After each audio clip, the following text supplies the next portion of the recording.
کا ترجمہ تھا دیش کا غدار، انگریزوں کا چاپلوس، انگریزوں کا غلام، انگریزوں کی خوش آمدی کرنے والا.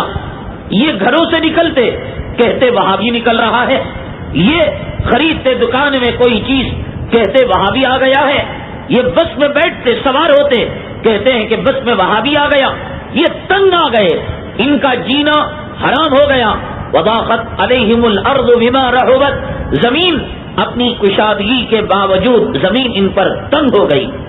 اب انہیں اپنے احسانات اور اپنی قربانیوں کا صلہ چاہیے تھا. گئے ملکہ وکٹوریہ کے پاس اور جا کر کہا کہ جہاں پناہ ہم نے آپ کے حق میں مسائل کی کتابوں کو لکھا، جہاد کو حرام قرار دیا، اس ہندوستان کے اندر آپ کی حکومت اور آپ کی سلطنت کو ہم نے اسلامی مملکت اور اسلامی حکومت قرار دیا. دارالعلوم دیوبند کے قیام کے جو مقاصد ہیں، ان مقاصد کو اٹھا کر آپ دیکھیں کہ دارالعلوم اس لیے قائم نہیں ہوا تھا کہ وہاں پر کوئی درس نظامی کو جاری کیا جائے، وہاں بخاری کو پڑھایا جائے، وہاں فقہ کی کتابوں کو پڑھایا جائے.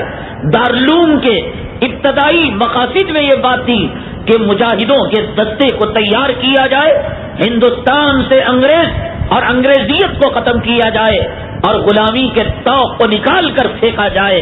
یہ دارالعلوم دیوبند کے مقاصد میں سے تھا.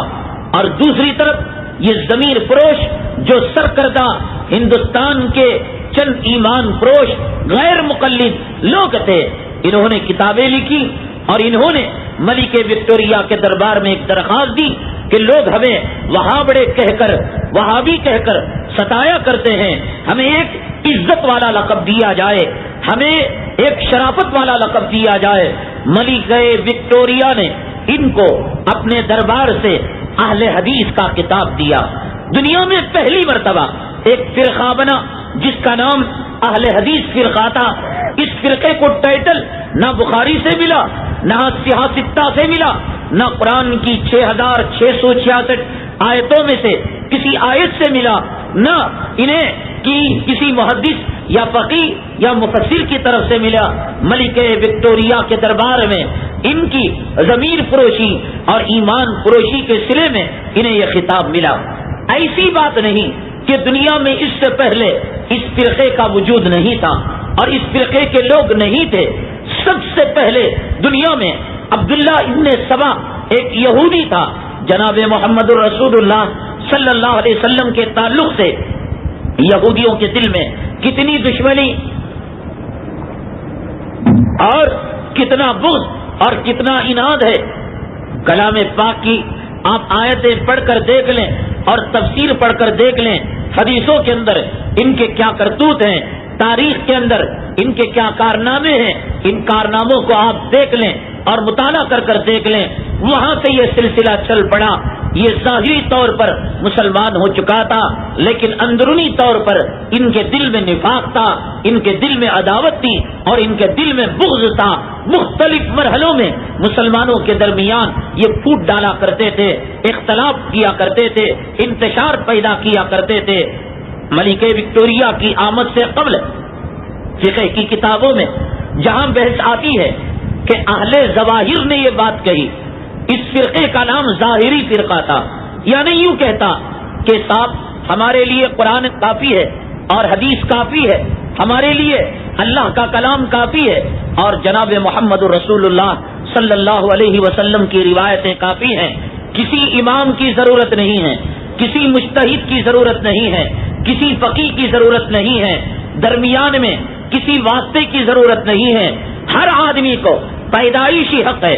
جیسے ہندوستان میں ہر بالغ کو پیدائشی حق ملتا ہے ووٹ دینے کا، تو انہوں نے ایک جو ہے ووٹ دینے کا حق دے دیا کہ تمہارے سامنے قرآن کی سینکڑوں آیتیں ہیں اور جناب محمد رسول اللہ صلی اللہ علیہ وسلم کی ہزاروں روایتیں ہیں.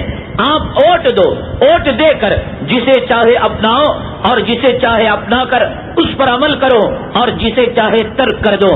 نہ کسی فقیہ کی فقہ کی ضرورت ہے، نہ کسی مجتہد کے اجتہاد کی ضرورت ہے، نہ کسی امام کی ضرورت ہے، نہ کسی سمجھانے والے کی ضرورت ہے، نہ کسی استاد کی ضرورت ہے. مادر ذات جب پیدا ہوئے بغل میں بخاری لے کر پیدا ہو جاؤ، صحاح ستہ کی کتابیں لے کر پیدا ہو جاؤ. یہ اہل ظواہر کا طبقہ تھا جو یوں کہا کرتا تھا کہ حدیث میں ظاہری اعتبار سے جو بات سمجھ میں آئے اس کو لے لیا جائے، اندر میں نہ جایا جائے، تشریح میں نہ جایا جائے. اللہ کے نبی نے کہا بس ہم اس پر عمل کر لیا کریں گے. اہل ظواہر کا رد ہمارے ائمہ کرام نے کھل کر کیا، کیونکہ ان کے سامنے یہ فرقہ اہل ظواہر کے نام پر تھا. ملکہ وکٹوریہ کی آمد کے بعد ہندوستان کے اندر انگریزوں کی آمد کے بعد یہ فرقہ کھل کر آیا، مسلمانوں کی دشمنی میں، مسلمانوں سے مخالفت میں، مسلمانوں کے درمیان پھوٹ ڈالنے کے لیے. اور اہل حدیث کا ٹائٹل اور اہل حدیث کا خطاب پایا اس نے ملکہ وکٹوریہ کے دربار سے. آج یہ لوگ دھوکہ دیا کرتے ہیں کہ تمہارے حنفی علماء تم کو گمراہ کرتے ہیں صاحب کہ ہمیں اہل حدیث کا خطاب ملکہ وکٹوریہ کے دربار سے ملا. تم اپنی مسجد کو رجسٹر کرانا ہو، اپنے مدرسے کو، اپنے ٹرسٹ کو، اپنے ادارے کو، اپنے انجمن کو، تو آپ کارپوریشن آفس ہی تو جائیں گے، آپ سب رجسٹرار آفس ہی تو جائیں گے، عمارت شریعہ نہیں جائیں گے نا، آپ کسی مفتی کے پاس نہیں جائیں گے، آپ کسی عالم کے پاس نہیں جائیں گے نا. اس کے لیے غیر قوم ہی تو کرے گا. اس زمانے میں انگریزوں کی حکومت تھی، انگریزوں کی سب رجسٹرار آفس تھی، انگریزوں کی کارپوریشن تھی، انگریزوں کے آفیسر تھے. ہم نے وہاں سے کرا لیا. آپ ان کمینوں سے پوچھیں، انگریزوں کے غلام سے پوچھیں، انگریزوں کی ذریت اور انگریزوں کی اولاد سے پوچھیں آخر تمہیں کیا ضرورت پڑی کہ ملکہ وکٹوریہ کے دربار سے اہل حدیث کو منظور کرانے کے لیے امام قاسم نانوتوی رحمت اللہ علیہ کو کیوں ضرورت نہیں پڑی، رشید احمد گنگوہی رحمت اللہ علیہ کو کیوں ضرورت نہیں پڑی، حضرت مولانا امداد اللہ مہاجر مکی رحمت اللہ علیہ کو دارالعلوم دیوبند ٹرسٹ کو رجسٹر کرانے کی کیوں ضرورت محسوس نہیں ہوئی، حضرت تھانوی رحمت اللہ علیہ کو اپنی خانقاہ منظور کرانے کی کیوں ضرورت محسوس نہیں ہوئی؟ اس لیے کہ ان کے چمچے تھے، ان کے ایجنٹ تھے. کوئی سوال ہی نہیں پیدا ہو سکتا تھا کہ قاسم نانوتوی رحمت اللہ علیہ ان کے پاس جائیں اور چاپلوسی کریں، حضرت تھانوی رحمت اللہ علیہ جائیں اور جی حضوری کریں، رشید احمد گنگوہی رحمت اللہ علیہ جائیں ہاتھ جوڑیں. ان کو ضرورت تھی عوام کے تانوں سے بچنے کے لیے، عوام کی گالیوں سے بچنے کے لیے. اس لیے انہیں نہ کسی مسجد میں پناہ ملی، نہ کسی خانقاہ میں پناہ ملی، نہ کسی انجمن نے ان کو پناہ دی، نہ کسی مسلمانوں کے ادارے نے ان کو پناہ دی. اگر پناہ ملی تو ملکہ وکٹوریہ کے پلوں میں ان کو پناہ ملی. اور آج یہ دھوکہ دیتے ہیں اس زمانے میں حکومت تھی اس لیے ہم نے ان سے کرا لیا. ضرورت کیا تھی ایک اپنے قوم اپنے ادارے کو غیروں کے سامنے جا کر جی حضوری کرنے کی، جبکہ قوم ان سے ٹکر لینے کی سوچ رہی تھی. حضرات وہیں سے یہ فرقہ مضبوط ہو گیا، وہیں سے ایک فرقہ ہندوستان کے اندر ایک 5واں فرقہ بن گیا. آج یہ کمینے کم خصلت کے لوگ مسلمانوں کو دھوکہ دیا کرتے ہیں. حنفیوں کے درمیان یہ جو ہے غلط فہمی پیدا کیا کرتے ہیں. کیا قیامت کے دن اللہ تبارک تعالیٰ 4 کاؤنٹر قائم کریں گے؟ امام شافعی کا، امام مالک کا، امام احمد ابن حنبل کا، امام ابو حنیفہ کا. ان کمینوں سے کہو اگر 4 کاؤنٹر نہیں ہوں گے تو تیرا 5واں کاؤنٹر بھی نہیں ہوگا نا.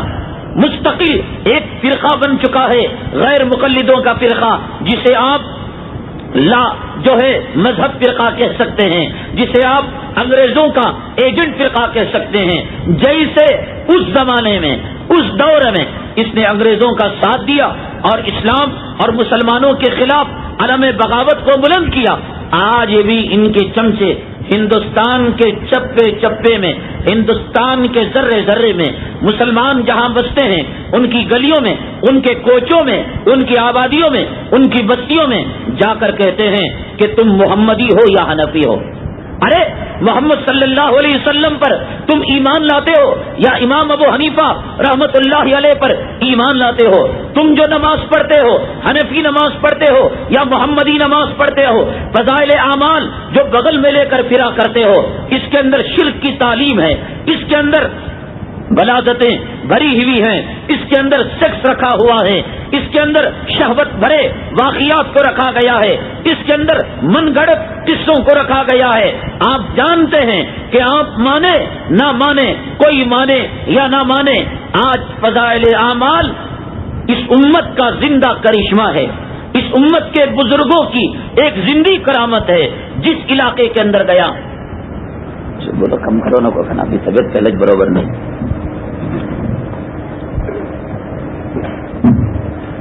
جس علاقے کے اندر گیا اور جس محلے کے اندر گیا، شرابیوں نے شراب سے توبہ کر دی، بے نمازی نمازی ہو گئے، داڑھی منوں نے داڑھی رکھنے کا عہد کر لیا، محلے کے اندر ایک نور پیدا ہو گیا، محلے کے اندر ایک چہل پہل پیدا ہو گئی، ایک زندہ کتاب ہے، انگریزی میں اس کا ترجمہ کیا گیا، فارسی میں اس کا ترجمہ کیا گیا، برسوں تک یہ کتاب لوگ پڑھتے رہے، پڑھاتے رہے، سنتے رہے، سناتے رہے۔ آج یہ انگریزوں کی ناجائز ضروریت اس کتاب کے تعلق سے انٹرنیٹ کے اندر مواد کو داخل کر دیا، کہا کہ حضرت کبیر احمد رفاعی رحمت اللہ علیہ جب رسول اللہ صلی اللہ علیہ وسلم کے روضے کے پاس تشریف لے جاتے ہیں تو آپ صلی اللہ علیہ وسلم کا روزہ پھٹ جاتا ہے اور وہاں سے آپ کا ہاتھ نکلتا ہے۔ ابو بکر صدیق کے لیے ہاتھ نہیں نکلا، عمر فاروق کے لیے نہیں نکلا، تو آخر کبیر احمد رفاعی رحمت اللہ علیہ کے لیے کیسے نکل گیا؟ فضائل درود شریف کو لیتے ہیں، فضائل حج کو لیتے ہیں اور ان واقعات کو سامنے رکھ کر اور انگریزوں کی جو سنت ہے، انگریزوں کا جو طریقہ ہے، اس طریقے کو اپناتے ہیں، لوگوں کے اندر غلط فہمیاں پیدا کرتے ہیں، لوگوں کو تبلیغ سے دور کرتے ہیں، لوگوں کو فضائل اعمال سے دور کرتے ہیں، لوگوں کو کتاب اللہ سے دور کرتے ہیں اور لوگوں کو سنت رسول اللہ صلی اللہ علیہ وسلم سے دور کرتے ہیں۔ ایک عام مسلمان جسے کچھ پتا نہیں کہ صاحب غسل کی فرائض کیا ہیں، کتنی مسلمانوں میں عورتیں نیل پالش لگی ہوئی ہے، لپسٹک لگی ہوئی ہے، لالی لگی ہوئی ہے، غسل کر رہی ہے، اور کتنے مسلمان ہیں تو کے اندر پینٹ لگا ہوا ہے، جن کے ناخنوں کے اندر گندگی اور غلاظت بھری ہوئی ہے، غسل کر رہے ہیں۔ مسلمانوں کو بنیادی مسائل کا علم نہیں۔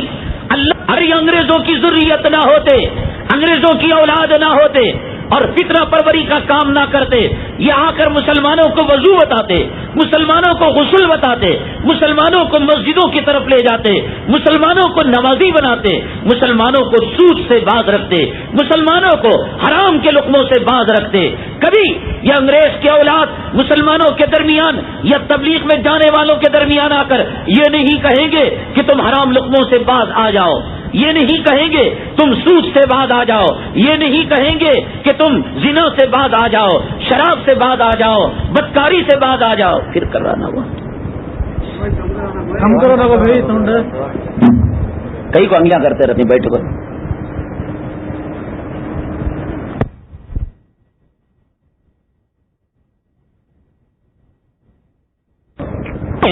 پھر کم کر دیا سب، بڑا نے بولو، بڑا کرنا چاہتے بولو، سینے پر ہاتھ باندھنے والے، پیر چوڑا کرنے والے، ائمہ کو گالیاں دینے والے کو کہ آ کر مسلمانوں کے ساتھ ہمدردی کر رہا ہو، مسلمانوں کو شراب خانوں سے دور کر رہا ہو، مسلمانوں کو کلبوں سے دور کر رہا ہو، ناچ گانے سے دور کر رہا ہو، ہرگز نہیں۔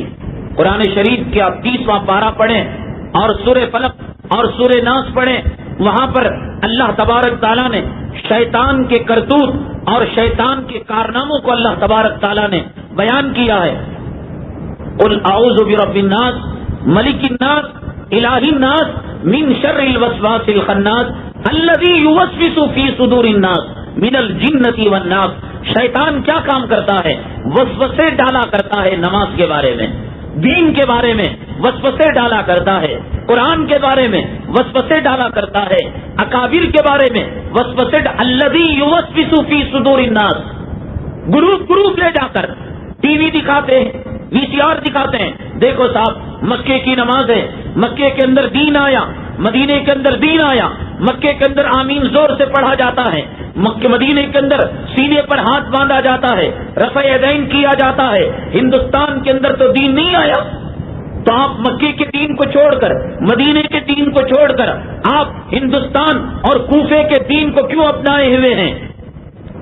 ان میں سے کسی کمینے کو بلا کر لاؤ اور کہو کوئی شیخ 14 عورتوں سے نکاح کیا ہو، اس میں تیری اماں سے بھی نکاح ہو، تیری بیٹی سے بھی نکاح ہو، تیری بہن سے بھی نکاح ہو، ہم اس کی ویڈیوگرافی کریں اور ویڈیوگرافی کر کر دوسروں کو دکھائیں، دیکھو مکے میں دین آیا، شیخ نے 14 نکاح کیے، تیری اماں اور تیری بیٹی اور تیری بہن سے نکاح کیا۔ اور بھی غیر مقلدوں کو کہو کہ تم بھی اپنی مائیں شیخوں کو دے دیں، شیخوں کے بستروں کے حوالے کر دیں، کیوں؟ دین وہاں پر آیا ہے نا۔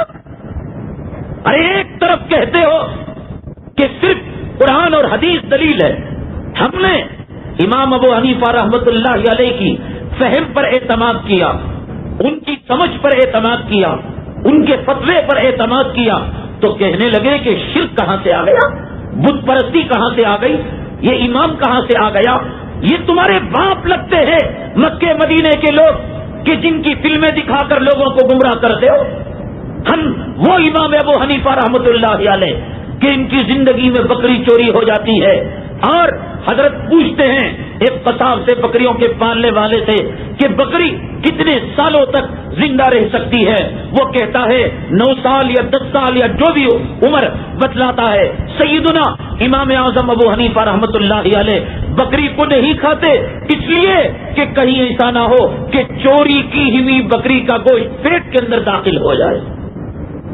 جو شیخ 14 نکاح کرے، 18 نکاح کرے، ان کا سینے پر ہاتھ باندھنا تیرے لیے دلیل ہو سکتا ہے، تیرے لیے حجت ہو سکتا ہے، اس لیے کہ وہ عرب کے رہنے والے، اس لیے کہ مکے کے رہنے والے، اس لیے کہ وہ مدینے کے رہنے والے۔ تو پھر تیرا یہ کہنا کہ میں صرف قرآن کو مانتا ہوں، حدیث کو مانتا ہوں، کہاں گیا؟ کیوں عرب کے شیخوں کو مانتا ہے؟ عرب کے شیخوں کے سینے پر ہاتھ باندھنے کو مانتا ہے، تو عرب کے شیخوں کا 17 جوڑوں کو رکھنے کو کیوں نہیں مانتا؟ عرب کے شیخوں کا فرانس اور امریکہ کے اندر جا کر کلبوں میں بدکاری کرنے کو کیوں نہیں مانتا؟ ان کے بستروں میں سونے والیاں کیا تیری بہنیں اور تیری لڑکیاں ہیں؟ کیا اللہ کے حبیب پاک جناب محمد رسول اللہ صلی اللہ علیہ وسلم نے بات ارشاد نہیں فرمائی؟ ترکت فیکم امرین لن تضلوا ما تمسکتم بہما کتاب اللہ و سنتی۔ اے لوگوں دیکھو، نہ میں نے مکے کو نمونہ بنایا، نہ میں نے مدینے کو نمونہ بنایا، نہ میں نے عرب کو نمونہ بنایا، نہ میں نے عجم کو نمونہ بنایا، میں نے جو دنیا کے اندر نمونہ بنا کر گیا ہے وہ اللہ کی کتاب اور سنت رسول اللہ صلی اللہ علیہ وسلم ہے۔ ہمارے اکابر نے سچ کہا۔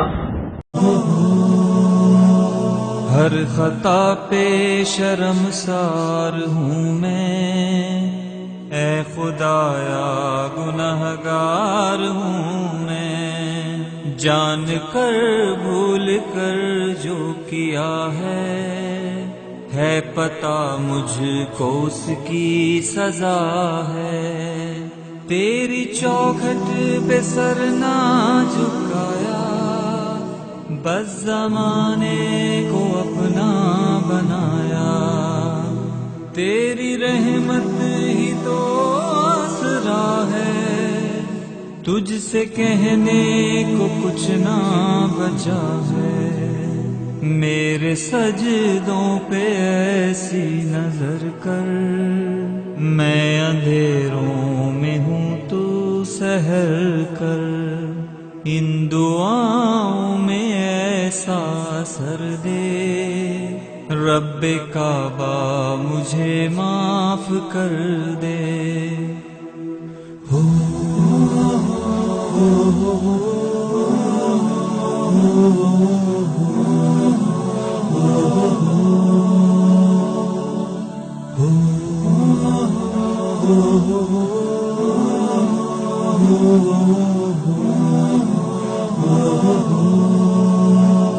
نیکیوں سے مجھے جوڑ دے تو، پھر میرا رخ ادھر موڑ دے تو، ایسا رستہ مجھے تو دکھا، ہر خطا پہ شرمسار ہوں میں، اے خدایا گنہگار ہوں میں، میرے سجدوں پہ ایسی نظر کر،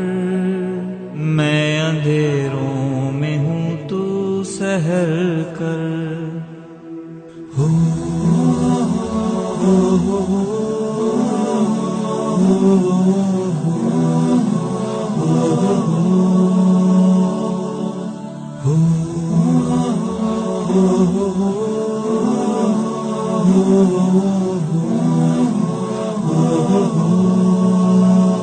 ماؤں سے بڑھ کے ہے پیار تیرا، اور تیرے سوا کون میرا، گر نہ جاؤں مجھے تو اٹھا، ہر خطا پہ شرمسار ہوں میں، اے خدایا گنہگار ہوں میں، جان کر بھول کر جو کیا ہے پتہ مجھ کو اس کی سزا ہے، ان دعاؤں میں ایسا اثر دے، رب کعبہ مجھے معاف کر دے۔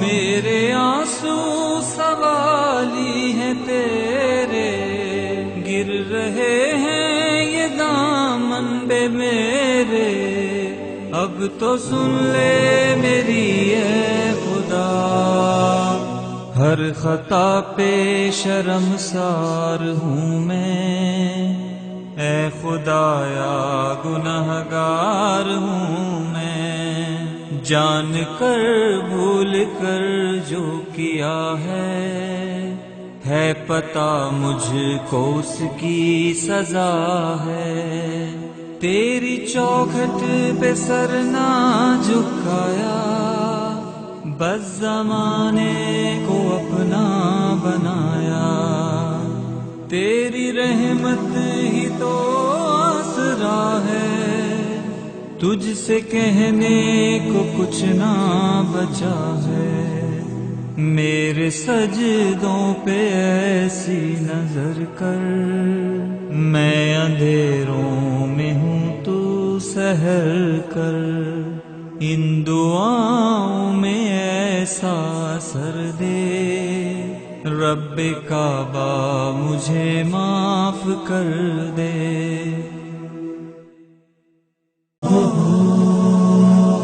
ہر خطا پہ شرمسار ہوں میں، اے خدایا گنہگار ہوں میں، جان کر بھول کر جو کیا ہے پتہ مجھ کو اس کی سزا ہے، تیری چوکھٹ پہ سر نہ جھکایا، بس زمانے کو اپنا بنایا، تیری رحمت ہی تو آسرا ہے، تجھ سے کہنے کو کچھ نہ بچا ہے، میرے سجدوں پہ ایسی نظر کر، میں اندھیروں میں ہوں تو سحر کر، ان دعاؤں میں ایسا اثر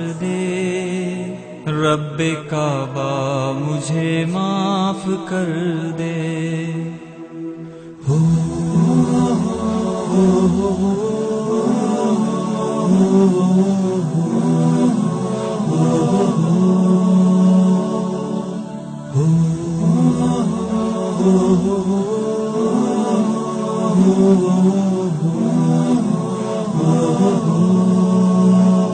نیکیوں سے مجھے جوڑ دے تو، پھر میرا رخ ادھر موڑ دے تو، ایسا رستہ مجھے تو دکھا، ہر خطا پہ شرمسار ہوں میں، اے خدایا گنہگار ہوں میں، میرے سجدوں پہ ایسی نظر کر، میں اندھیروں میں ہوں تو سحر کر۔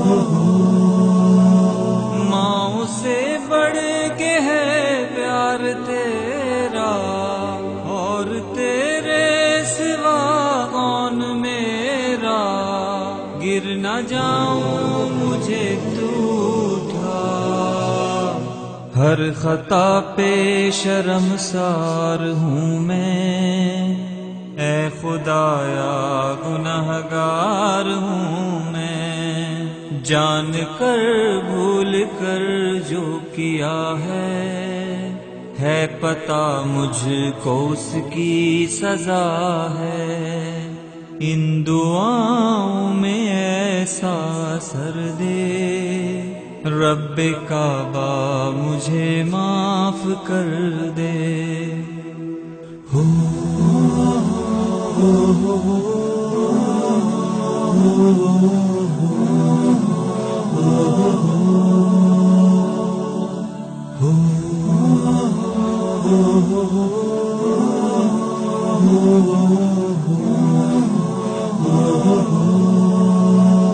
میرے آنسو سوالی ہیں تیرے، گر رہے ہیں یہ دامن بے میرے، اب تو سن لے میری اے خدا، ہر خطا پہ شرمسار ہوں میں، اے خدایا گنہگار ہوں میں، جان کر بھول کر جو کیا ہے پتہ مجھ کو اس کی سزا ہے، تیری چوکھٹ پہ سر نہ جھکایا، بس زمانے کو اپنا بنایا، تیری رحمت ہی تو آسرا ہے، تجھ سے کہنے کو کچھ نہ بچا ہے،